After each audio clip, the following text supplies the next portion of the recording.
ninguém sabe ao certo quando a ideia da usina começou. Alguns documentos sugerem que o projeto teve início no final da década de 80. Outros apontam para reuniões secretas ainda nos anos 70, ou que o sei sobe, com absoluta certeza, é que aquela construção nunca deveria ter existido. E, mesmo assim, ela foi erguida, tiolo por tiolo, ferro por ferro, no meio de uma área isolada, afastada demais para ser considerada estratégica, mas próxima o suficiente para causar impacto caso algo desse errado. E deu. O nome oficial da instalação nunca foi divulgado ao público. Para os poucos que trabalharam lá, ela era apenas chamada de Bloco I-47.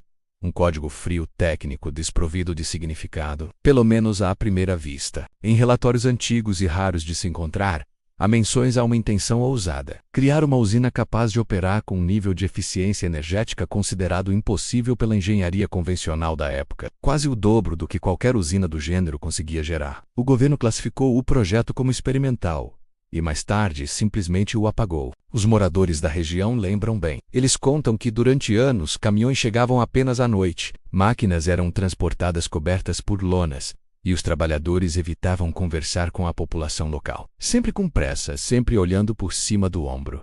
Muitos levavam crachás sem nomes, apenas números. E nenhum deles parecia disposto a falar sobre o que acontecia atrás dos portões cinzentos da usina. Do lado de dentro, os engenheiros que participaram da construção afirmam que algo estava errado desde o início. Não era apenas a pressa para terminar ou o excesso de recursos que surgiu do nada. Era a sensação constante de que a obra não seguia padrões de segurança conhecidos. Alguns relatam que certos módulos eram instalados sem explicação técnica plausível. Outros contam que receberam ordens de montar equipamentos que, teoricamente, nem deveriam existir em escala industrial. O primeiro sinal claro de que algo estava profundamente errado veio quando 5 engenheiros pediram demissão no mesmo dia. Todos jovens, considerados brilhantes, com carreiras promissoras, e todos abruptamente abandonaram seus cargos. Nenhum deles deu justificativa. Apenas assinaram papéis, pegaram seus pertences e desapareceram. Anos depois, quando pesquisadores tentaram reencontrá-los, não acharam registros, endereços, redes sociais, nada. Eles foram engolidos pelo silêncio. Um relatório interno datado de 1993, que veio à tona décadas depois graças a um vazamento, menciona anomalias estruturais no bloco central da usina. O documento trazia termos que não deveriam aparecer em relatórios de engenharia. Palavras como irregularidades acústicas, ressonâncias não identificadas e interferência de baixa frequência. O texto também dizia que medições foram feitas e que os resultados não eram compatíveis com nenhum tipo de comportamento energético conhecido. Esse relatório foi encontrado incompleto. 5 páginas estavam faltando. O responsável por assinalou, o engenheiro-chefe do setor de verificação estrutural, desapareceu 3 meses depois. Apesar do clima de medo e das demissões em massa, a obra continuou. O governo na época negava gastos, negava envolvimento e negava até mesmo a existência do Bloco I-47. Mas os pagamentos continuavam, e a construção avançava, às vezes com turnos de 24 horas. Houve rumores de que estrangeiros apareceram no local, chegando em carros sem placas, acompanhados por seguranças armados. Trabalhadores relatam que esses visitantes falavam pouco, mas observavam muito, especialmente a área onde ficaria o núcleo da usina. E então, subitamente, o projeto parou. As obras foram interrompidas antes da conclusão final. Sem explicação, sem conferência, sem cerimônia, os engenheiros foram dispensados, as máquinas desligadas, e o local foi abandonado às pressas. Equipamentos de alto valor foram deixados enferrujando ao relento. Documentos foram queimados no pátio principal, numa fogueira que durou 3 dias. O cheiro de papel e tinta queimados tomou conta do vale. O mais assustador, porém, não foi o abandono repentino, mas o silêncio que o seguiu. Ninguém menos, absolutamente ninguém menos, falava sobre o assunto. As famílias dos engenheiros que desapareceram relatam que não receberam respostas, apenas avisos para encerrar qualquer busca. Jornalistas que tentaram investigar foram barrados por ordens judiciais genéricas, sempre justificadas como segurança nacional. A população local aprendeu, com o tempo, a não fazer perguntas. Anos depois, a usina passou a ser conhecida como a obra fantasma, não porque fosse assombrada, mas porque era como se nunca tivesse existido.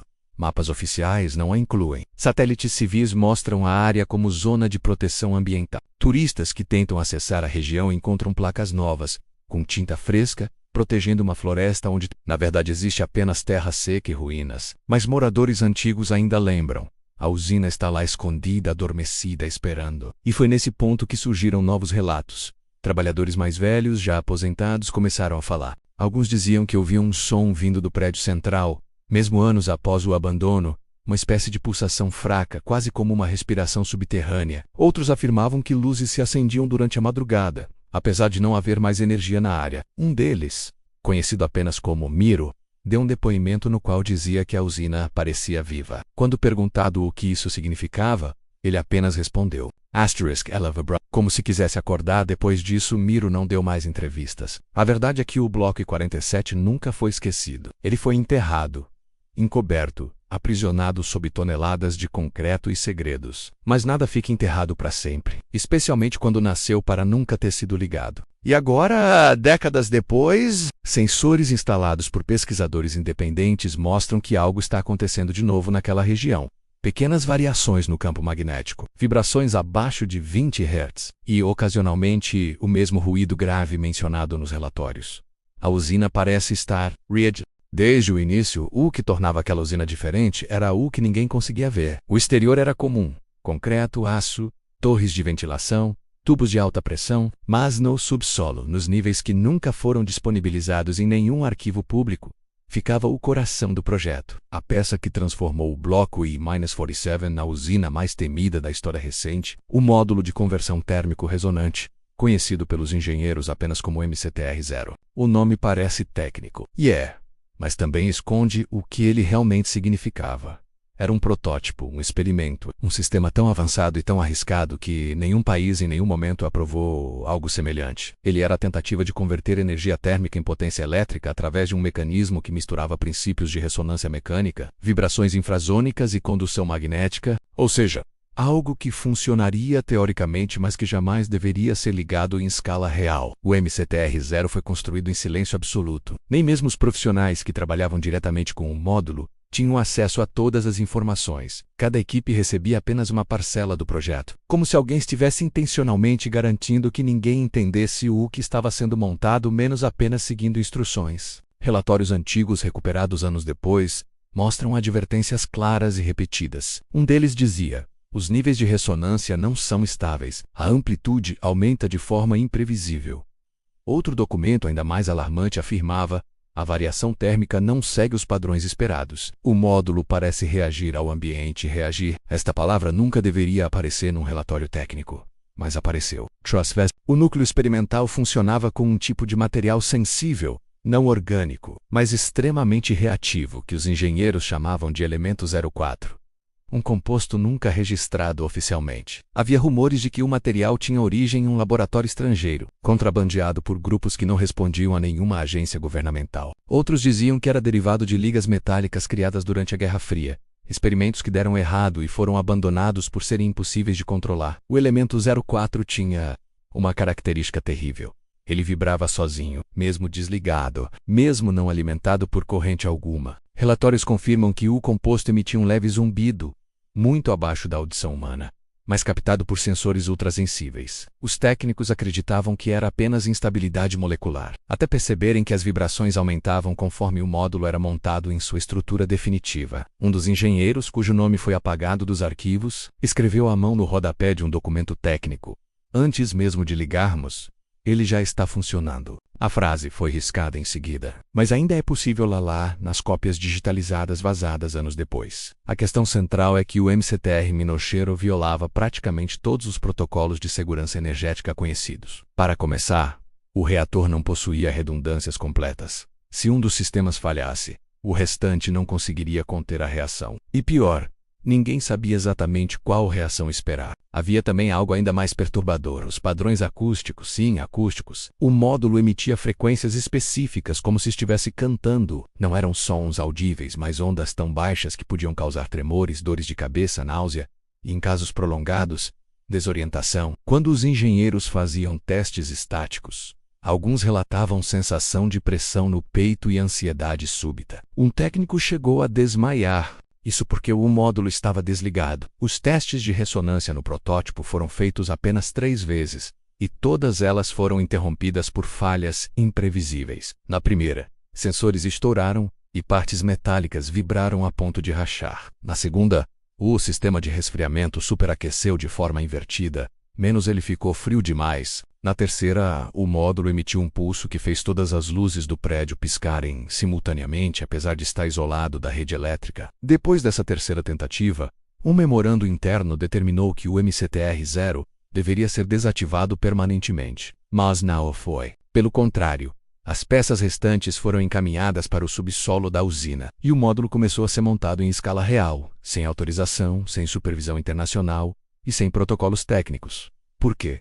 Ninguém sabe ao certo. A teoria mais aceita entre os especialistas que investigam o caso é que o MCTR-0 foi criado para ser uma arma energética, não uma fonte de energia. Algo capaz de emitir pulsos, ondas, vibrações, algo que pudesse, em tese, desorientar equipamentos, comunicações, talvez até pessoas. Uma espécie do gerador de efeitos colaterais, e não de energia útil. Outros, porém, acreditam que ele não foi construído para destruir, mas para extrair energia de uma fonte desconhecida, menos um tipo de ressonância natural, que a ciência ainda não compreende totalmente. Há documentos que mencionam termos como energia do ponto zero, campo ressonante do subsolo e camadas vibracionais, palavras estranhas, científicas demais para leigos, mas assustadoras demais para engenheiros experientes. O mais perturbador foi o que aconteceu depois que o módulo foi instalado em seu alojamento final. Pesquisadores acreditam que naquele momento, a usina já estava ativa, sem nunca ter sido oficialmente posta em funcionamento. Alguns trabalhadores relatam que o subsolo parecia diferente, que o ar ali era mais pesado, como nos momentos que antecedem uma tempestade. Outros afirmam que ouviam um som distante, como um motor muito antigo funcionando devagar. Um técnico disse, em relato anônimo, que certa vez viu a luz de emergência piscar, mesmo sem contato elétrico. Parece que algo respira aqui, ele escreveu. Há também menções à presença de um painel não catalogado,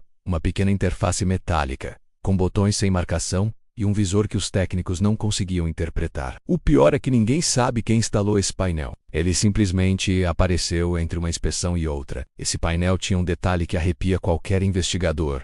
Um botão vermelho, sem etiqueta. E ou a lodo dele. Uma frase gravada em baixo relevo. Nível 1- não iniciar sem autorização.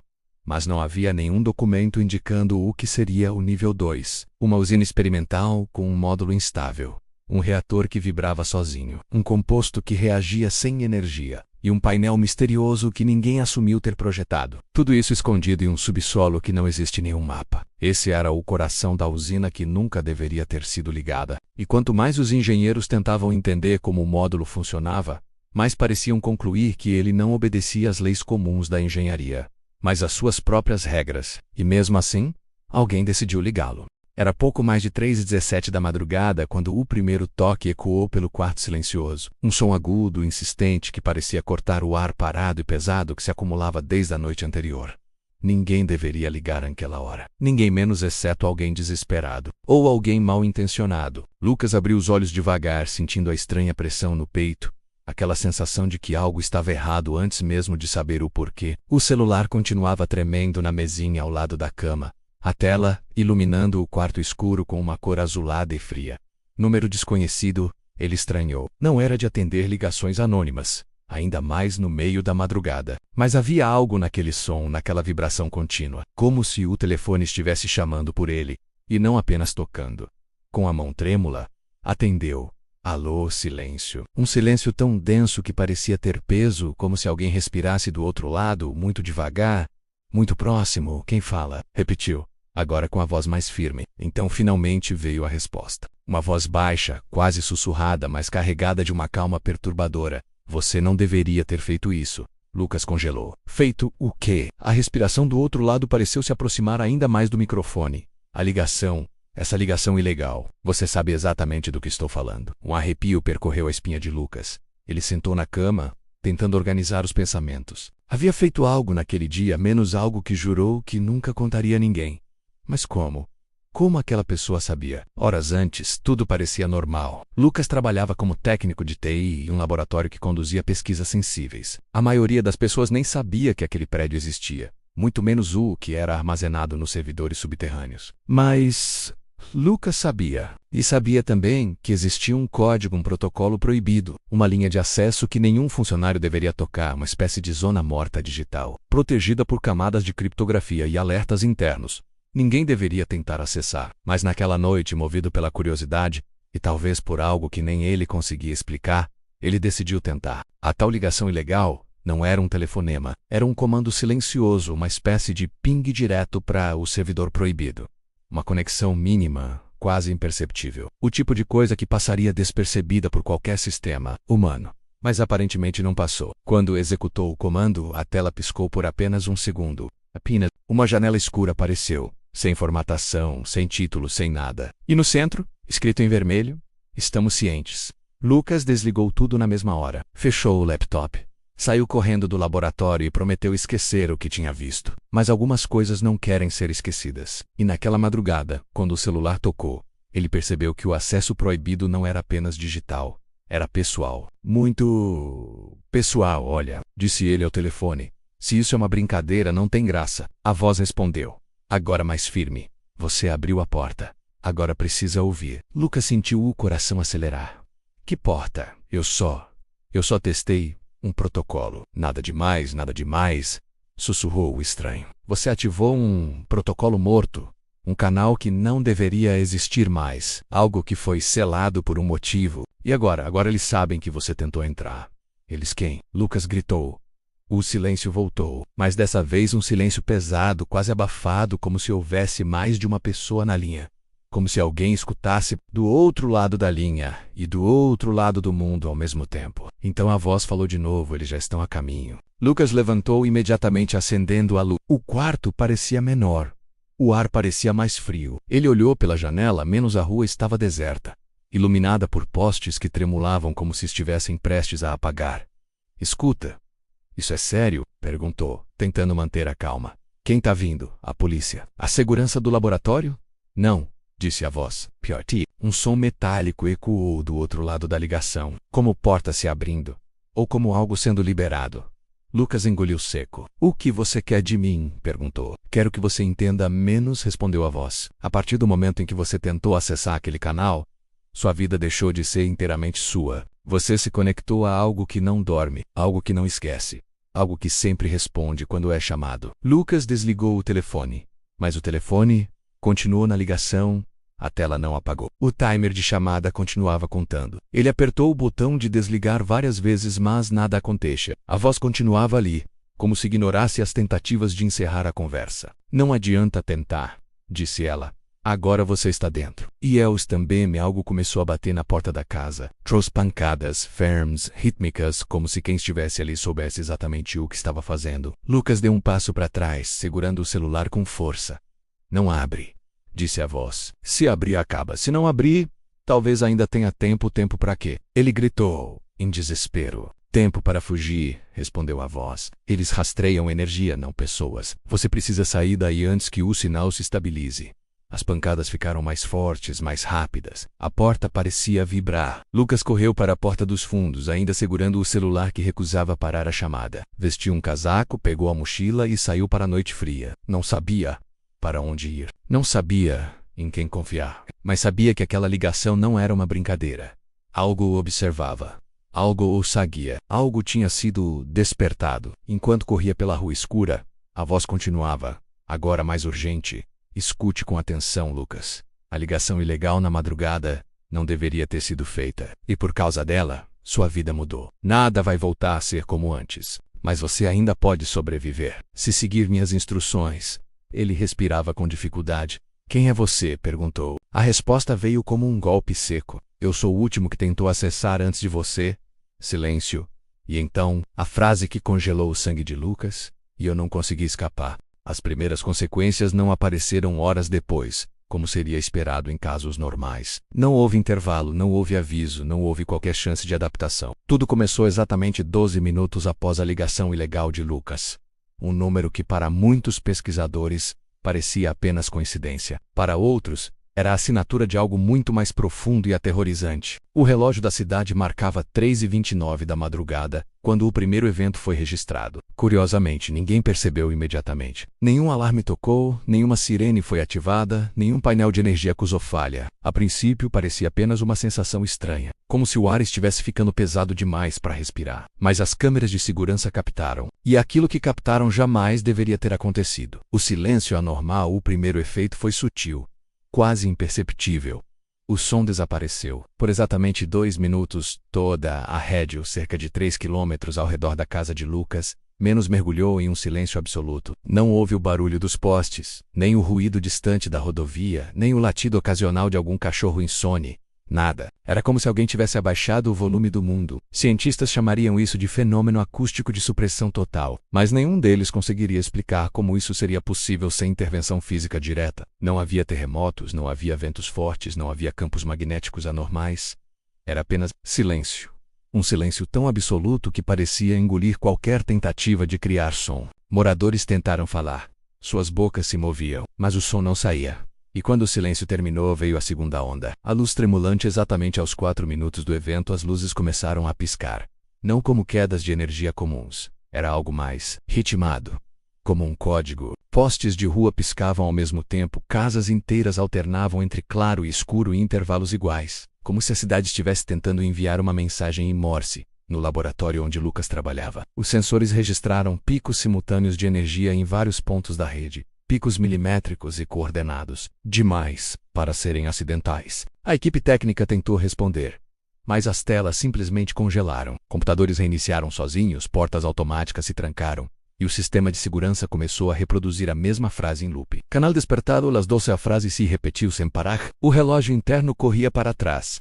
Os animais aos 7 minutos, o comportamento dos animais da região mudou. Cães que normalmente latiriam ao menor movimento permaneceram imóveis, encarando o mesmo ponto no céu, como se estivessem vendo algo que os humanos não podiam ver. Gatos se esconderam menos todos ao mesmo tempo. Pássaros, mesmo aqueles que nunca voavam no escuro, subiram em massa, como se fugissem de uma ameaça iminente. Em determinado momento, a câmera de um mercado local registrou um bando inteiro de pássaros pousando no chão, todos alinhados na mesma direção, como se aguardassem instruções invisíveis. Veterinários que analisaram as gravações afirmaram que nunca tinham visto nada parecido. Os animais pareciam submetidos a um comando externo, algo que não vinha da natureza, algo program. E foi aí que veio o evento mais assustador de todos. A sombra sem origem aos 9 minutos. Testemunhas afirmam ter visto uma sombra cruzando a rua em velocidade impossível. Não havia corpo, não havia fonte de luz, não havia objeto que pudesse criar aquela forma. Era apenas uma silhueta, algo alto demais para ser humano e rápido demais para ser capturado por câmeras comuns. Ainda assim, uma câmera flagrou algo,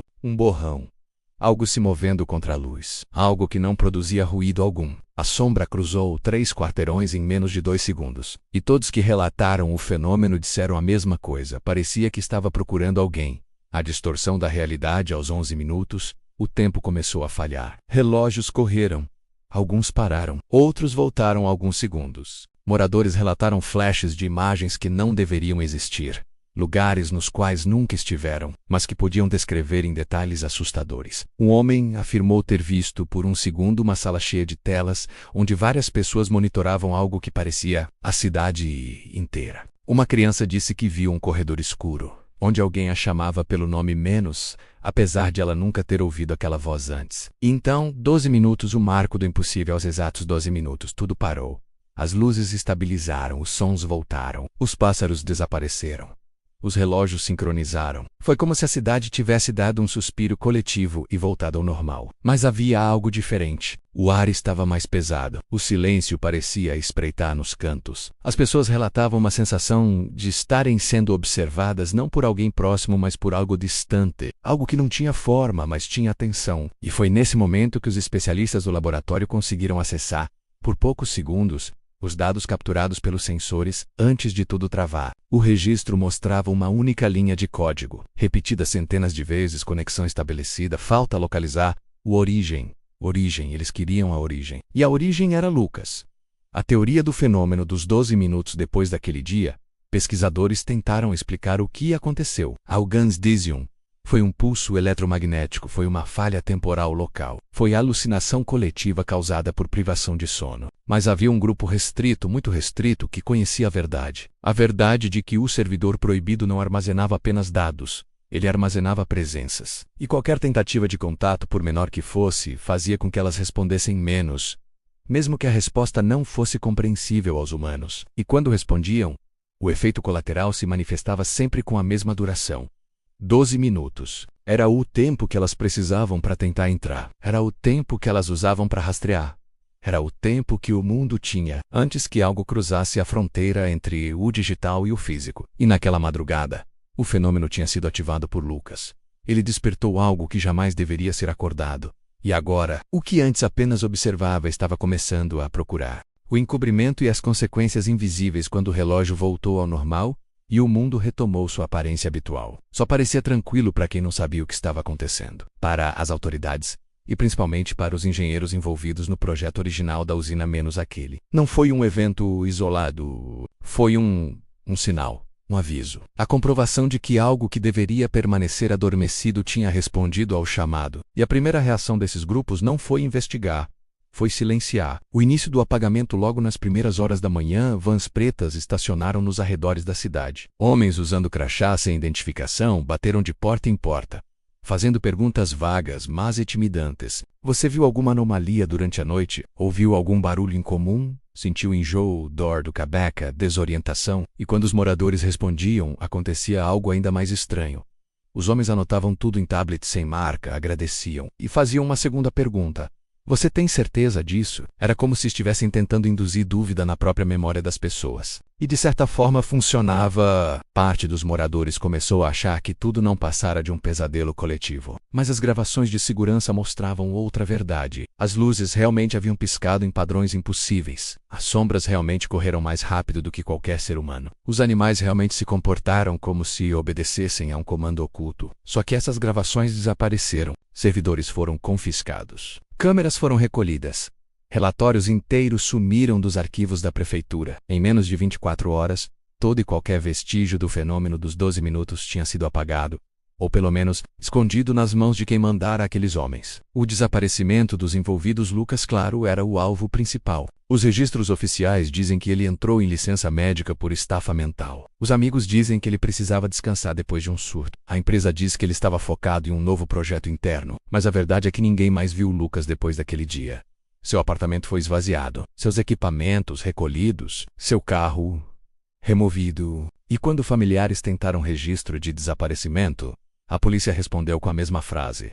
Ele pediu sigilo. Está tudo sob controle, mas não estava. Nas semanas seguintes, outros 3 engenheiros que trabalharam no projeto experimental da usina também desapareceram. Um deles foi visto por última vez entrando em um carro sem placas. Outro deixou para trás um bilhete estranho. Eles estão me ouvindo através do sistema.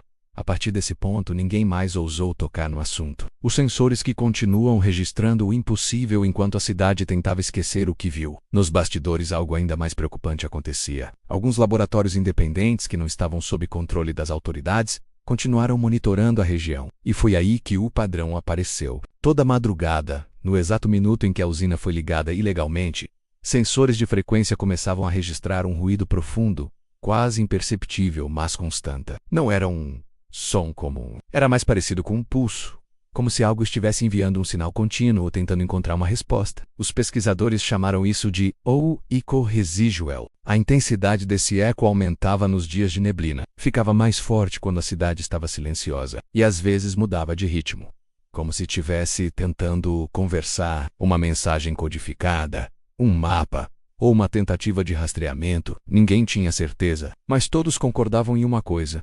O que respondeu naquela madrugada não foi desligado. A teoria proibida. Alguns físicos independentes começaram a especular sobre uma possibilidade que ninguém ousava registrar em papel. A de que o servidor experimental não tinha apenas aberto um canal de comunicação, ele tinha estabelecido um vínculo, uma ponte, algo entre dimensões, frequências ou camadas da realidade que o ser humano ainda não compreendia. E pior, ele tinha permitido que algo do outro lado percebesse que havia alguém aqui tentando contato. E isso explicava todos os efeitos. O silêncio absoluto, a sombra que buscava algo, os animais orientados por um comando invisível, o colapso dos sistemas de energia.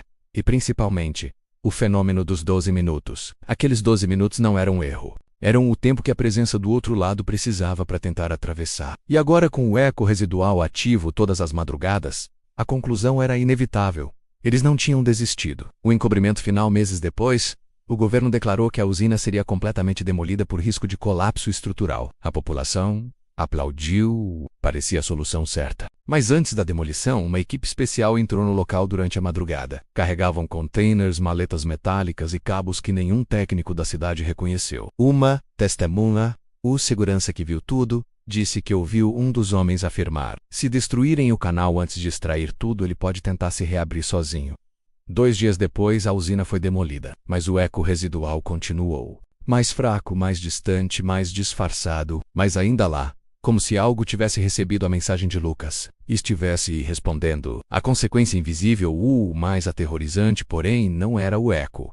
Era o comportamento das pessoas. Depois do evento, muitos moradores começaram a relatar a sensação de serem observados. Outros afirmavam ouvir sussurros fracos no fundo de ligações telefônicas. Alguns diziam acordar sempre às 3h17, o horário da ligação ilegal, com uma impressão de que algo estava sentado à beira da cama. E por fim, havia relatos sobre uma figura que aparecia nas ruas mais silenciosas da cidade, sempre de madrugada. Alta demais, rápida demais, escura demais, e sempre olhando para as janelas, como se procurasse alguém, como se esperasse uma resposta, como se lembrasse da conexão que Lucas abriu. E agora, ela não queria mais se desligar. Gostou do vídeo? Então se inscreva no canal, deixe seu like e compartilhe este vídeo, porque ainda temos muitas histórias sombrias pela frente.